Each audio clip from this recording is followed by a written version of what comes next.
perimeter will be about 62, and faculty staff about 200, which will help out for the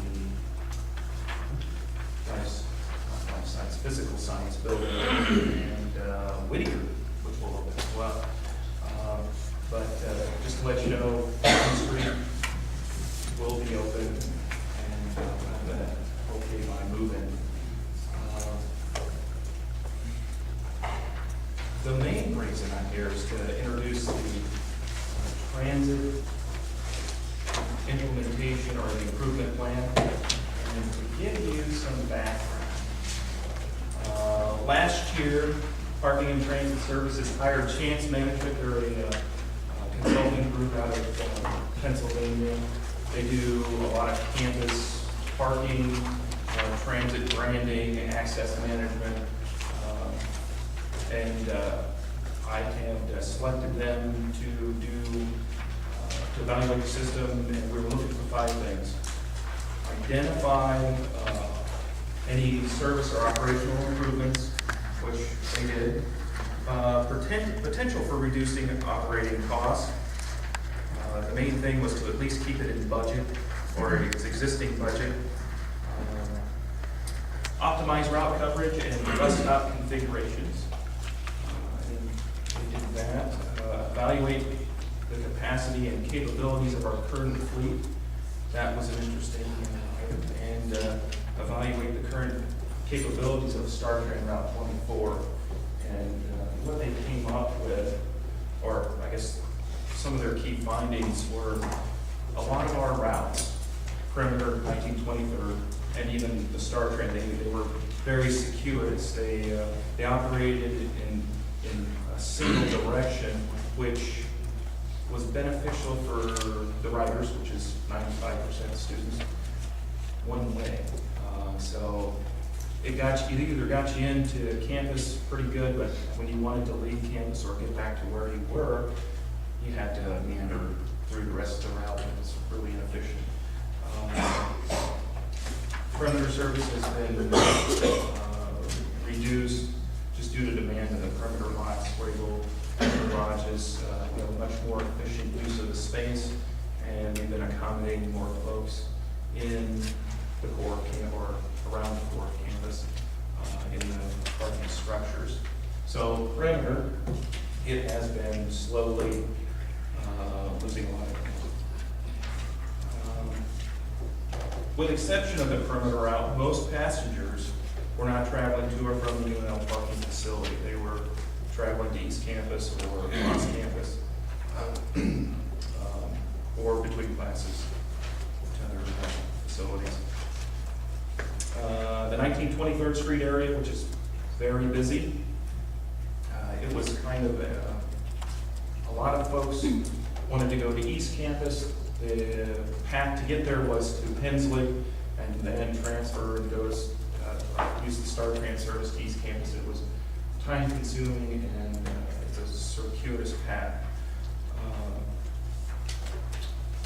Some items about bus destination signs and explaining where the route was going. That was identified.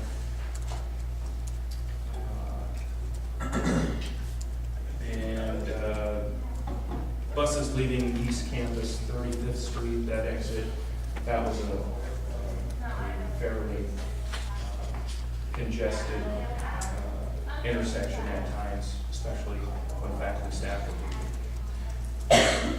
What the consultants recommended was to basically take what we're doing now, stop what we're doing now, and reorganize the resources.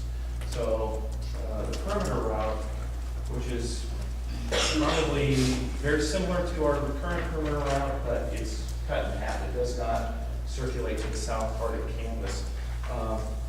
This, since the demand is reduced, the idea was to put on-call van service and or stop up, so you can stop to the van and catch a ride that way. So what it does is during during the school day from, I think we had 6:30 to 9:15, we're operating the total service. We have one van, Arthur Hensley, and one at 14th and 4th. And you could either call the van or stop next to the van, and it would start a rotation around the route. And they would basically switch places, dropping off where you needed to go. This would operate all year round, and roughly 5 stops, Hensley, Stadium Drive Garage, or the stadium area, I guess 10th and New Hampshire, 14th and Port, that would be the other station area, 19th and Vine, and back to Hensley. We will serve the 16th and Port south of Devaney, but right now we're not seeing a lot of riders there, so you just tell us and we run over there and drop you off. This would, the resources we have from 6:30 to 6 p.m., 2 buses at these locations. And then after 6 p.m., we run one, I said bus van, one van, and we station that at Hensley. But it is on call. We'll publish the phone number, or you could just walk up to it and catch a ride. But this was a good cost savings. It helped us accomplish our budgetary objectives and gave us resources to do the bigger improvement.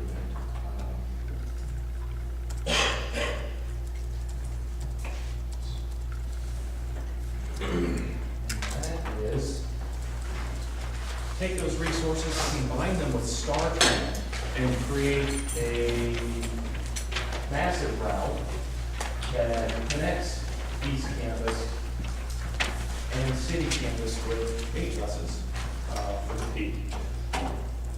And it rearranges City Campus so it connects east and west, so 23rd and 10th Street, connects it, circulates around the academic core from R to Vine, and really becomes a transit service.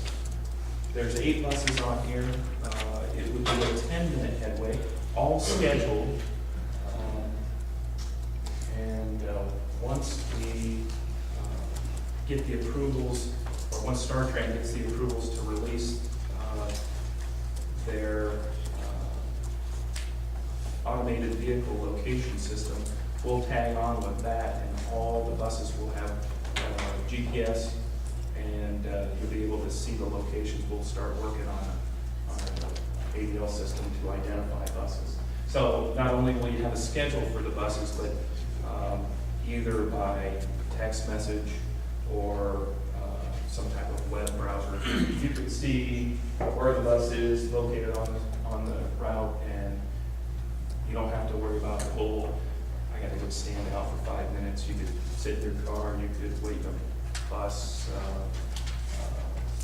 lobby at the garages, you could sit in the union and know that in 3 minutes bus is gonna go.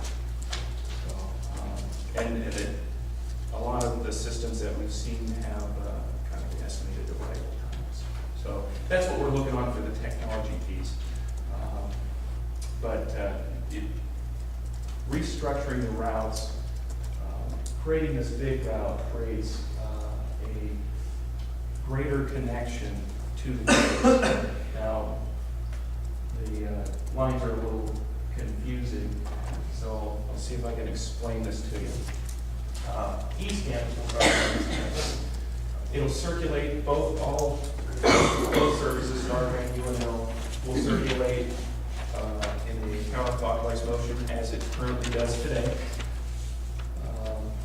It'll leave Birthday on 35th Street. Everything will travel down Holdridge, 27th to Vine, and at 23rd Street, that's where the change happens.